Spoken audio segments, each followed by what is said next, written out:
If you think you've seen every Pokémon episode, you're wrong. I used to think I had too. Saturday mornings as a kid meant cereal, blanket, and the glow of Pikachu's lightning lighting up the TV. Back then, Pokémon wasn't just a show, it was the rhythm of childhood itself. Safe, colorful, predictable. The kind of thing parents let you watch without a second thought. But what I found, it wasn't safe, and it sure as hell wasn't meant for kids. I need you to understand something before I tell you the rest. This wasn't TA banned episode. People love throwing that word around like it makes things sound spooky or rare. No, this was worse. This episode wasn't banned, it was buried. Someone wanted it gone. Not because of flashing lights or cultural differences, but because watching it feels like being poisoned slowly from the inside out. And once you've seen it, it doesn't leave you. The night I first pressed play, I remember thinking about how innocent it all seemed. The Pokémon logo flashed, that familiar jingle humming faintly in the background of the file preview. My brain filled in the blanks. Nostalgia does that. It makes you feel safe even when you shouldn't. I thought I was about to relive a piece of my childhood, but nostalgia has teeth. Because the second the video started, I knew I wasn't watching something that was ever meant to air on TV. The colors bled too dark. The sound wavered like someone was whispering underneath the music. And the title card, it wasn't Japanese or English or any language I recognized. Just crooked black symbols that made my stomach twist, like my brain was trying to pronounce them even though my mouth couldn't. And still, I kept watching, because that's what we do, right? We chase the forbidden, the lost, the things someone didn't want us to see. Curiosity is a drug, and this file was laced with something far stronger than nostalgia. I should have stopped then. I should have closed the window, deleted the file, and gone to bed. But here's the thing. You can't unknow that it exists. You can T-scrub the feeling that you've touched something you weren't meant to touch. And I swear, even telling you this now, I feel it watching me. It all started when I found a strange file in an old fan archive. Before I tell you what I saw, you need to understand what Pokémon meant to me. For kids like me, Pokémon wasn't just a show. It was a whole world. Saturday mornings weren't Saturday mornings without it. I'd sit cross-legged on the carpet in my Pikachu pajamas, cereal bowl balanced dangerously close to spilling milk, eyes glued to the TV. When Ash yelled, "I choose you," I swear I could feel my heart leap with him. I collected the cards obsessively, even the ones nobody cared about. Rattata, Zubat. I didn't care. They were mine, and that was enough. My Game Boy went everywhere with me, screen permanently scratched from overuse. Batteries drained faster than my parents could replace them. I can still hear that crunchy, tinny soundtrack looping in my head, even when I try to forget. Pokémon was comfort. Pokémon was safe. That's probably why I let my guard down when I stumbled on the file. It started innocent enough. I was digging around a retro gaming forum late one night. You know the kind. Threads about half-forgotten ROM hacks, grainy screenshots of beta versions of games, urban legends recycled so many times they'd lost their sting. Normally, I just lurk. But that night, I clicked into a post that had barely any replies, buried pages deep. The subject line was vague, odd archive dump, for preservation only. The post was mostly broken links, long dead files, but one still worked. I almost didn't download it. If I hadn't, I'd still sleep at night. My roommate, let's call him Chris, was half watching from the couch while I scrolled. He leaned over and saw the forum on my laptop screen. "Dude," he said, "are you really still into Pokémon? Don't act like you didn't have a binder of holo cards," I shot back. He laughed, rolling his eyes. "Yeah, when I was 12. Exactly. Nostalgia," I said, though really it was more than that. Something about Pokémon felt timeless to me. Safe. Familiar. The kind of thing you turn to when you don't want to think about bills, jobs, or how fast everything else changes. Chris went back to his phone, scrolling. I stared at that single working link. It wasn't labeled clearly, just a string of old-school characters. Pokémon Autumn 19999 Final Cut Zip. At first, I thought it was a ROM hack. Those things are everywhere. Creepy fan projects, half-finished experiments, or edgy reskins of the original games. But this wasn't in a gaming section. It was in a forgotten corner of the forum dedicated to old TV recordings. And the description under the file, well, there wasn't one. Just a single reply from a deleted user account. Not for kids. That should have been my first red flag. But it wasn't. I can't explain why, but I felt this strange tug, like the file was daring me to click it. And of course, I did. Because that's what you do with things you're not supposed to find. You touch the hot stove. You peek behind the curtain. You look, even when you know you shouldn't. The download was small, too small for a full episode. And yet, when it finished and I clicked open the folder, there it was. An unassuming little video file waiting for me. The name sat there in stark, plain text, as if mocking me for my curiosity. The file was simply named Pokémon Autumn 1999 Final Cut. At first glance, it looked normal. When I double-clicked the file, the familiar intro flared onto the screen. The Pokémon theme song, that theme song, the one everyone my age can belt out from memory, began to play. For a split second, I felt this wave of nostalgia crash over me. But almost immediately, something was off. The pitch. It wasn't the triumphant, booming anthem I remembered. The music dragged, slowed just slightly, like a tape warped by heat. Each word was a fraction lower, the melody twisted downward, almost funereal. I want to be the very best. Came out wrong, like it was being sung underwater. I chuckled nervously, pretending it didn't bother me. Guess it's corrupted or something, I muttered. But my voice sounded thinner than I meant.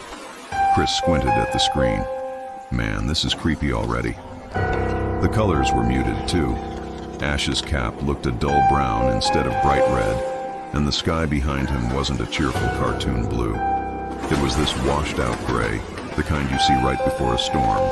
Pikachu bounded across the screen, but when it opened its mouth, the sound that came out wasn't the cheerful Pika, Pika I'd grown up with. It was lower, rougher, almost like static garbled into a voice. Chris actually sat up a little. That's not Pikachu. I laughed again, too quickly. Yeah, must be an old dub or something. I knew it wasn't true. The sound wasn't dubbed. It was wrong. Still, I let it play. The episode opened with Ash, Misty, and Brock walking down a path lined with autumn trees. The animation stuttered in odd places. Ash's arms jerked a little too sharply, and sometimes his mouth moved when there was no dialogue. The backgrounds blurred strangely, like someone had smudged the paint cells. Looks like a bootleg, I said, mostly to convince myself. But then Misty spoke. Her voice was recognizable at first, bright and sharp. But halfway through her line, the audio bent, like the tape slowed again. Come on, Ash. The last syllable stretched into a warped echo that didn't belong in a kids' show. Chris gave me a look. Tell me this isn't just me hearing it. It's probably just the file, I insisted. My throat was dry. Still, I kept watching. Ash walked ahead of the others into a patch of shadows under the trees. His outline seemed too dark, his body not quite in sync with the background. He paused, then turned, not toward Misty, not toward Brock, toward me. He wasn't supposed to look at the camera, but he did. His eyes seemed brighter than the rest of the animation, pupils pinpricks of black against the muted colors.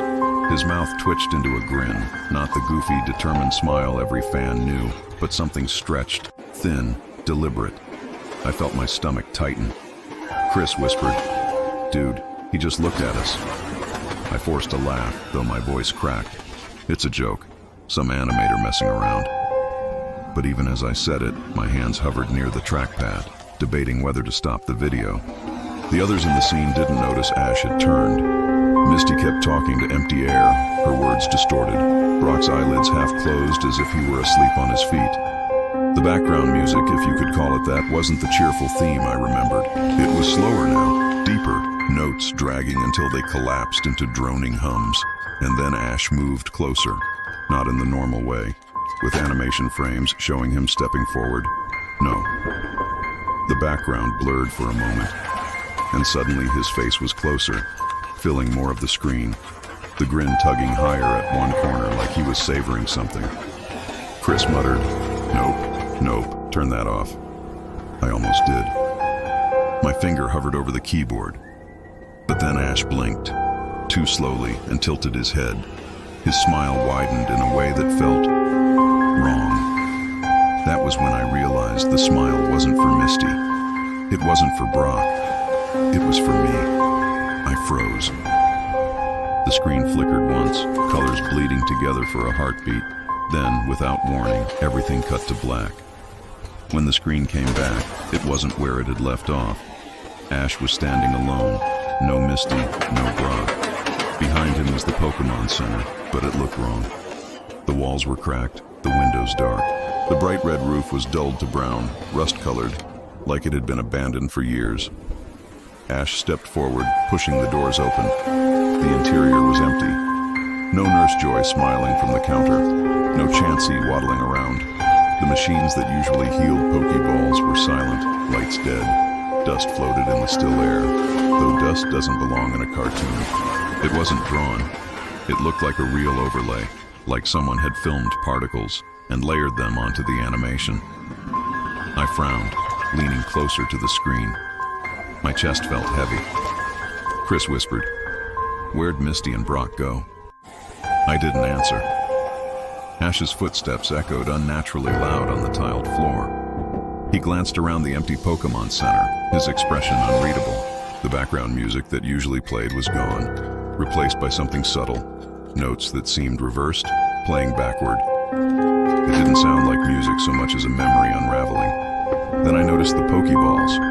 On the counter sat 3 of them, but they were cracked open, split jaggedly down the middle. Their insides were empty. I shifted in my chair. Something about those empty Pokeballs made my stomach twist. The screen flickered again. For less than a second, distorted sprites, old 8-bit Pokémon from the Game Boy games, flashed across the screen. But they weren't normal sprites. Their eyes were wide, mouths open in silent screams, pixels smeared as if melting. Chris muttered, "What the hell was that?" "I don't know." My voice shook. Ash moved deeper into the Pokémon Center. His lips parted like he was about to say something, but nothing came out. Misty appeared behind him for a split second, standing perfectly still, her eyes wide and glassy. Then she was gone. The static buzzed louder, overlaying the reversed soundtrack. And then, Pokémon cries. Low at first, faint. Pikachus, distorted again, dragging syllables until they dissolved into noise. Then others followed. Charmander, Bulbasaur, Jigglypuff. But their cries weren't cheerful or cute. They were strained, broken, like they were crying out in pain. I winced and turned the volume down. But the cries didn't stop. Even with the laptop muted, the sound kept playing. Chris swore under his breath. Dude, turn it off. I don't care what this is." My hand hovered over the keyboard, but I didn't move. Something in me needed to see what would happen next. The camera angle shifted. Ash walked out of the Pokémon Center and into the streets of what should have been Viridian City. But the town was deserted. Shops were boarded up. Signs hung crooked, unreadable. The once bright colors of the world were now all grays, browns, and washed-out yellows. And scattered across the ground, more Pokeballs, broken open. Their empty shells rattled softly as though something had recently escaped. Ash's pace slowed. His shadow stretched unnaturally long beneath him, flickering like static. Misty appeared again, standing by a lamppost, but she didn't move. Her mouth opened slowly, impossibly wide before the screen glitched and she was gone again. Brock's figure flickered in the background, eyes still shut, arms hanging at his sides. He didn't speak, didn't blink. Then he faded out, leaving only Ash. I swallowed hard, the dryness in my throat painful. Chris whispered, "Why is this happening? This isn't an episode. This is messed up." The cries of the Pokémon grew louder. They were layered now, overlapping in a cacophony of reversed, stretched voices. Ash stopped walking. The screen zoomed close to his face. His eyes weren't focused on anything in the world around him. Slowly, his head turned until he was staring directly at me again. The reversed music warped higher, distorting into screeches.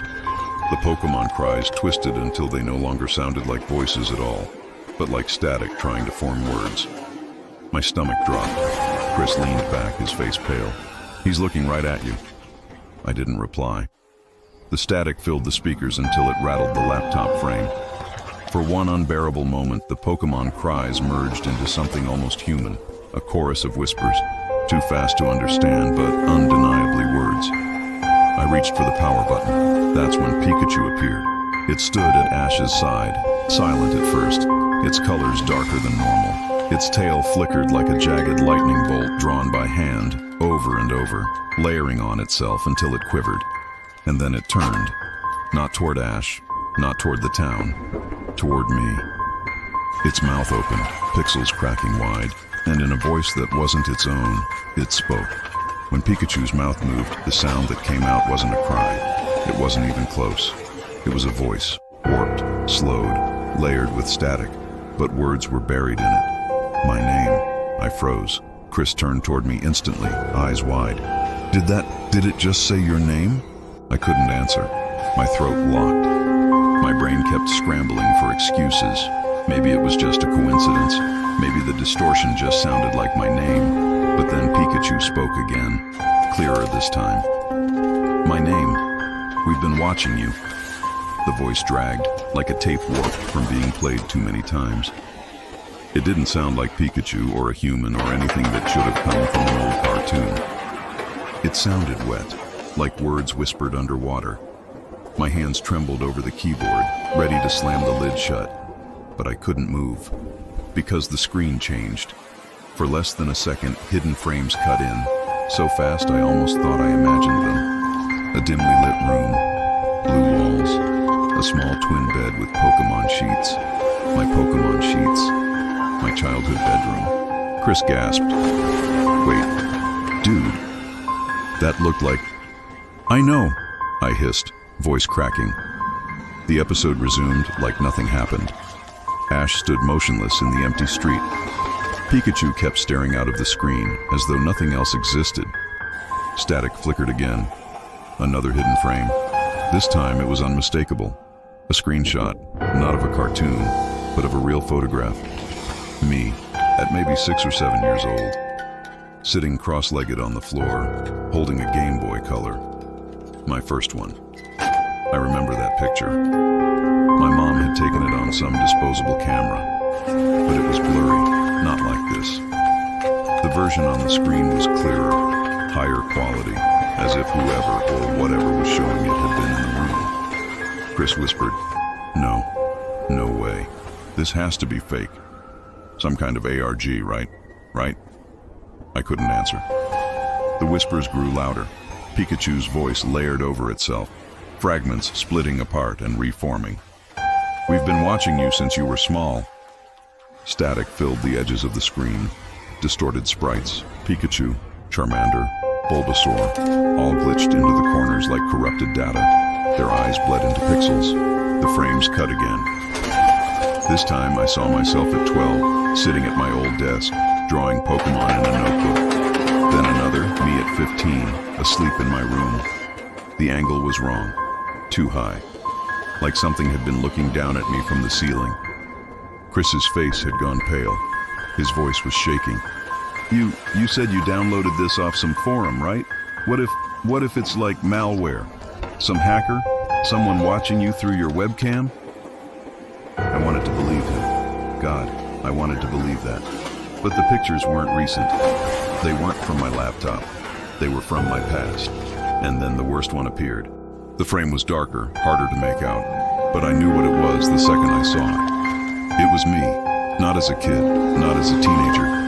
Me, sitting in the exact chair I was in right now. Same shirt, same angle, same dim light from the desk lamp. Chris gasped. His hand shot to the laptop like he was going to slam it shut for me. But the screen flickered and Pikachu spoke again. "If you close it, we'll still be here." The static deepened, vibrating through the table, rattling the water glass next to me. Ash finally moved. He turned his head toward Pikachu, but instead of speaking, his face split into static. His outline glitched, stretching thin and snapping back into place. Behind him, Misty appeared again, standing in the middle of the street. Her mouth opened, soundless at first, then the sobbing came. Not cartoon crying, real sobbing. Wet, human sobbing. I paused the video.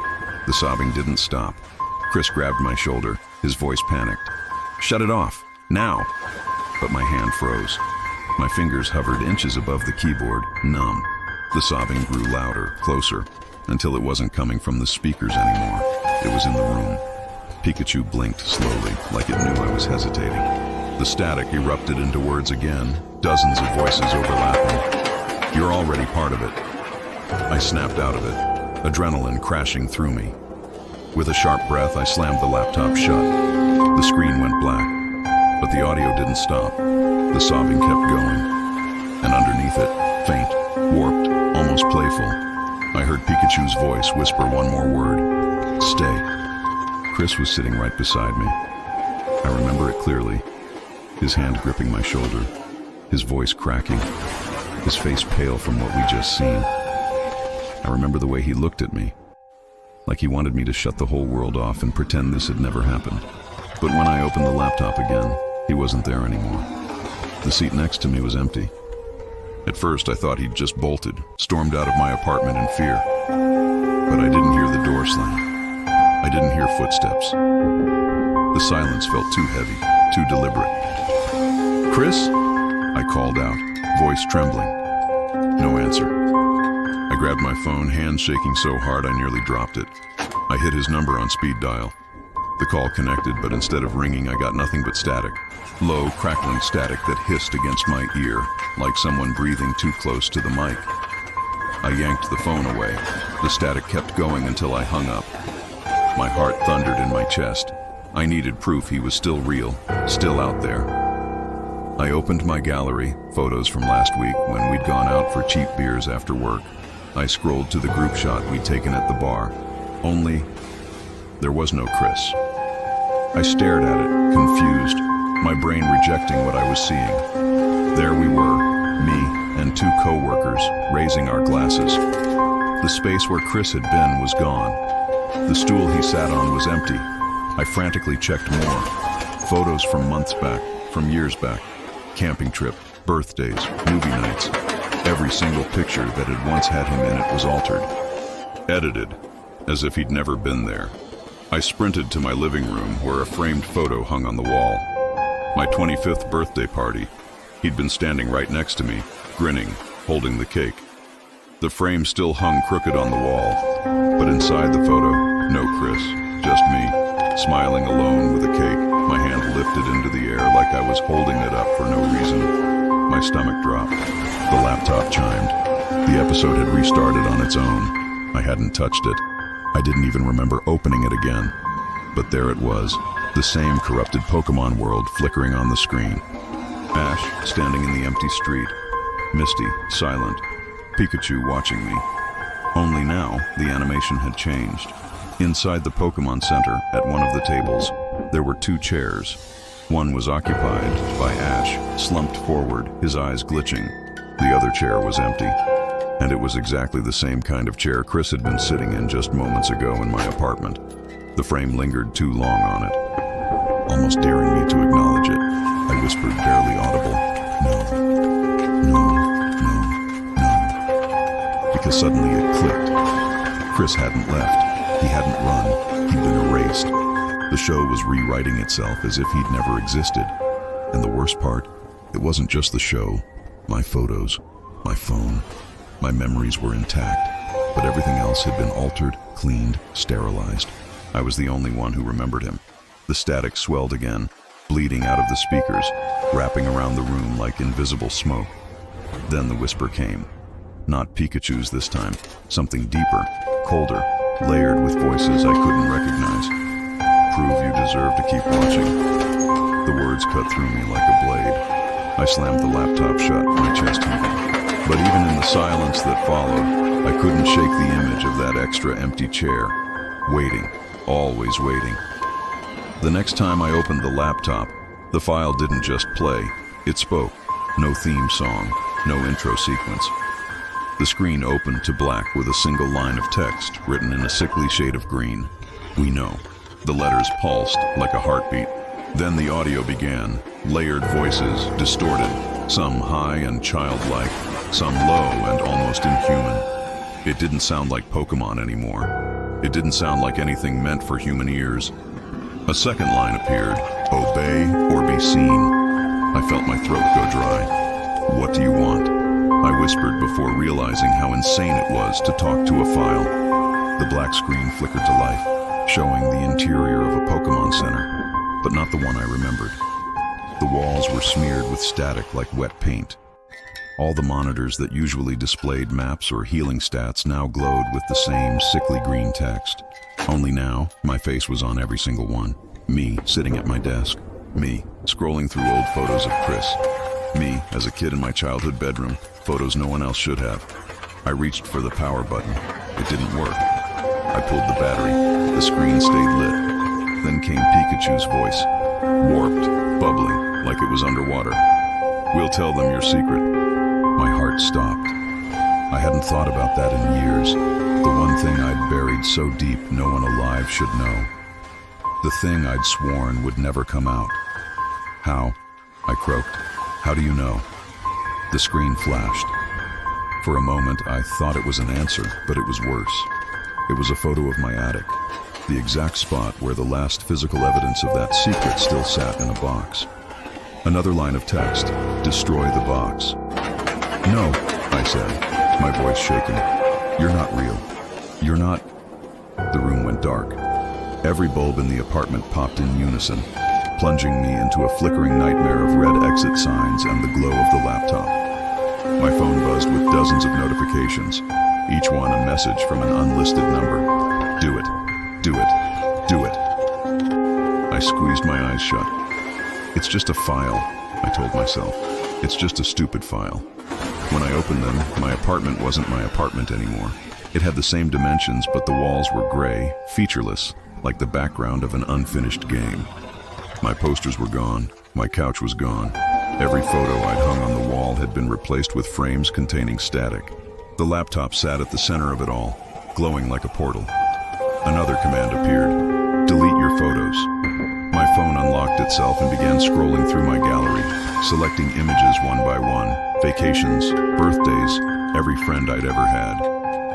The delete prompt blinked. I swatted the phone away. Stop, you don't control me. Instantly, the world glitched. The walls stretched like taffy, then snapped back. My TV flickered on by itself, displaying my browser history, my private emails, things no one else should ever see. Pikachu's voice layered over the noise, calm now, like a lullaby. We've always been watching, since you were small. I tried to stand, but my knees buckled. My childhood memories began bleeding into the room like projections. Me at 7 years old watching Pokémon on Saturday mornings. Me at 10 clutching a Game Boy under my blanket at night. The images weren't nostalgic anymore. They were accusatory. Abandon your friends. I watched as my phone opened my contacts list and one by one began deleting numbers. I lunged for it, but my hands passed through the screen like smoke. This isn't a cartoon anymore, I whispered. It's rewriting me. Pikachu's eyes, no longer circles of black but tunnels of static, filled the screen. We'll tell them, it said. We'll tell everyone. The world tilted. I clung to the edge of my desk as the floor flickered between the carpet of my apartment and the tile of the Pokémon Center. My reflection in the dark window warped, half me, half a glitching sprite. I'm not playing your game, I snarled. You can't make me. Then the screen pulsed one last time, bright enough to blind me. Yes, we can. The audio cut. The room fell silent, except for my ragged breathing. But the silence didn't feel empty. It felt expectant. And then the screen flickered, and I wasn't in my room anymore. I woke up standing, not sitting, on smooth tile.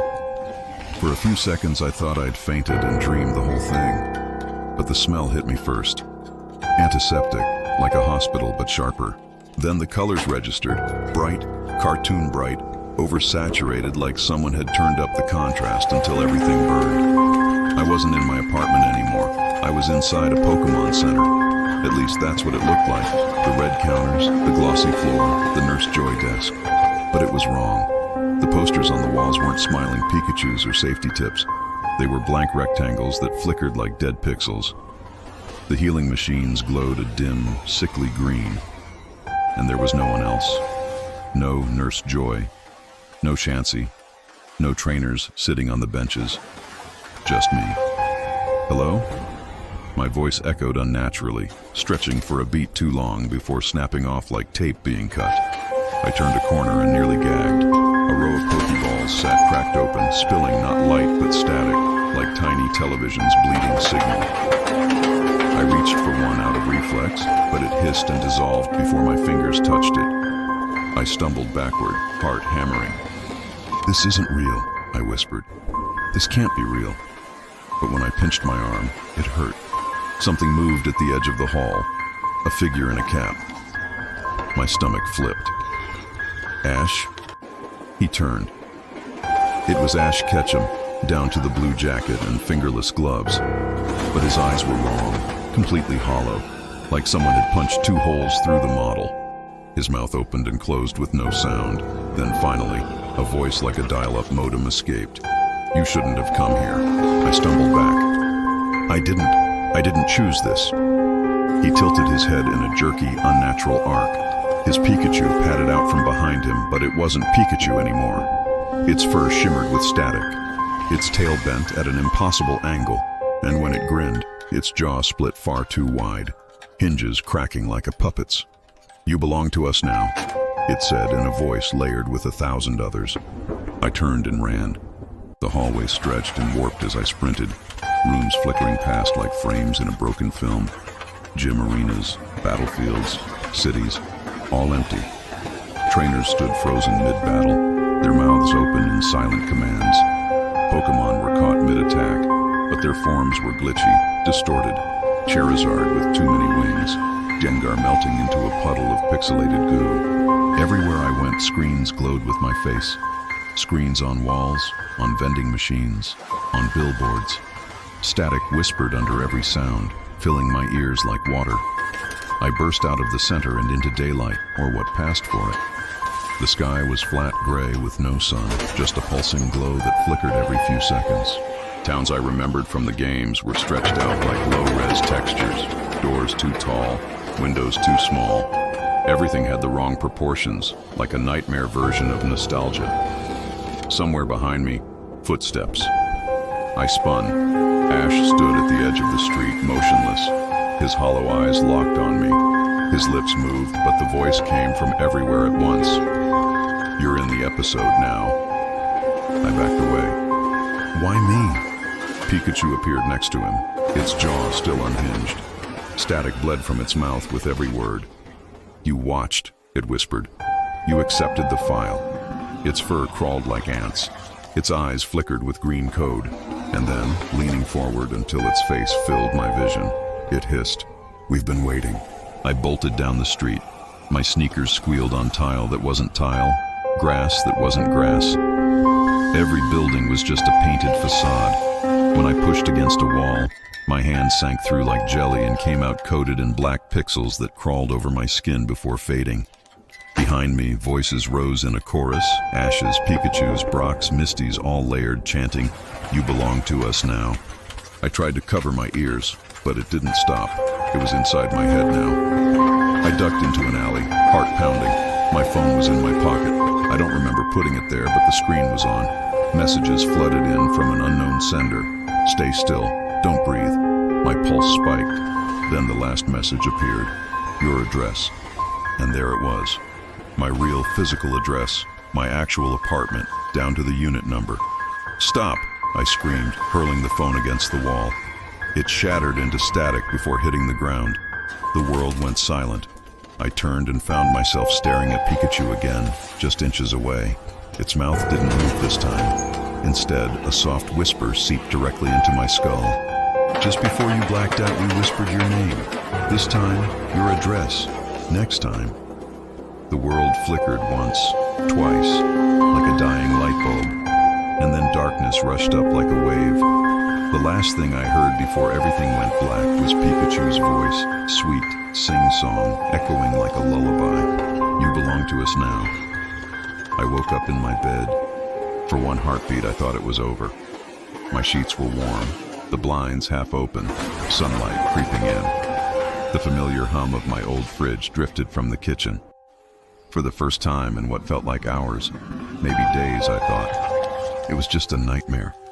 But the air smelled different, too clean, like fresh paint. I sat up and scanned the room. My posters, gone. The corkboard above my desk, where my friend had pinned his dumb notes and receipts, empty. Even the desk itself looked wrong. The wood darker, the corners too sharp. Hello? My voice trembled. I hadn't meant it to. Silence. I stumbled to the kitchen. The fridge was the same shape, but its color had changed, from off-white to a metallic gray. The magnets and Polaroids I'd kept for years were missing. My favorite mug was still on the counter, but instead of the Pikachu decal I'd had since high school, it bore a black lightning bolt with no face. My stomach dropped. I grabbed my phone. No messages, no call logs, no contact named Eli, my friend who had been there, who had watched the episode with me. Every photo we'd ever taken together, every video, gone. My social media showed a life where he didn't exist. Trips I'd taken, posts I'd made, he was just absent, edited out like he'd never been there. I went to the door. The hallway outside my apartment looked the same at first, but as I stepped out, my neighbor waved. "Morning, my name," she said with a polite smile. "Hey," I managed. "Do you remember Eli?" Her face went blank. "Who?" "My roommate. My friend. He's been here for..." "You live alone," she said, still smiling, but her voice had a faint echo, like a recording. "You've always lived alone." She shut her door slowly without blinking. I slammed my own door and pressed my back to it, gasping. The TV in my living room flickered on by itself. My smart TV, the one I'd never even bothered to voice activate, glowed with a blank blue screen. Words crawled across it in blocky, pixelated font. "Welcome back, my name."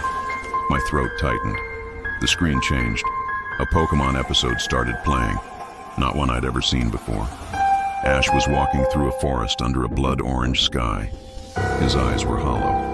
Pikachu padded beside him, but every few seconds it looked directly at the camera, not at Ash. At me. I scrambled for the remote and turned it off. The screen went black.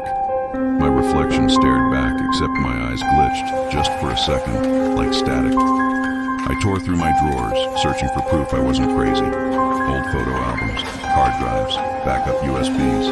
They'd all changed. Childhood photos of my bedroom, the wallpaper had been replaced with the same blank rectangles I'd seen in the Pokémon Center. In one snapshot, I sat cross-legged on the floor playing Game Boy. The cartridge I held wasn't yellow anymore. It was black. A sticky note lay on my desk, my handwriting, but I hadn't written it. "Check your recordings. If Pikachu ever looks at you instead of Ash, you've already been chosen." My stomach turned. I didn't remember writing that. From the bedroom, my laptop chimed. I hadn't turned it on. I crept toward it. The screen glowed faintly, an open window pulsing like a heartbeat. A folder named Pokémon Autumn 1999 Final Cut blinked at me. I deleted it once. I deleted it 100 times. It was back. I hovered the mouse over it, hands shaking. The file icon pulsed red. On the TV behind me, the sound rose again. Pikachu's distorted cry, echoing from a blank screen. "Stop," I whispered. "Please stop." But I knew it wouldn't, because it wasn't finished with me. I shouldn't even be telling you this. Every word I speak feels like I'm giving it more strength, like it's crawling further out of my screen and closer to yours. But I can't keep it to myself. That file, Pokémon Autumn 99 Final Cut, it doesn't just exist on my laptop anymore. It multiplies. It hides. It waits. Maybe you think you're safe. Maybe you think this is just a creepy story on the internet. But that's the same thing I thought before it found me. And it always finds the curious ones. Don't believe me? Check your downloads folder. Check your recommended videos. If a Pokémon episode pops up that you don't recognize, one that looks just a little off, don't click it. Don't give it your eyes, because once you see it, it sees you back. I thought it was just a cursed ROM, some fan hack from the late 90s, but files don't whisper your name. They don't rewrite your photos, they don't erase people, and they don't look through the screen like they're waiting. That's why I'm warning you. Or maybe inviting you. Because part of me wonders if I'm even still real. Every day I wake up, the world feels a little different. Things are missing. Memories slip through my fingers.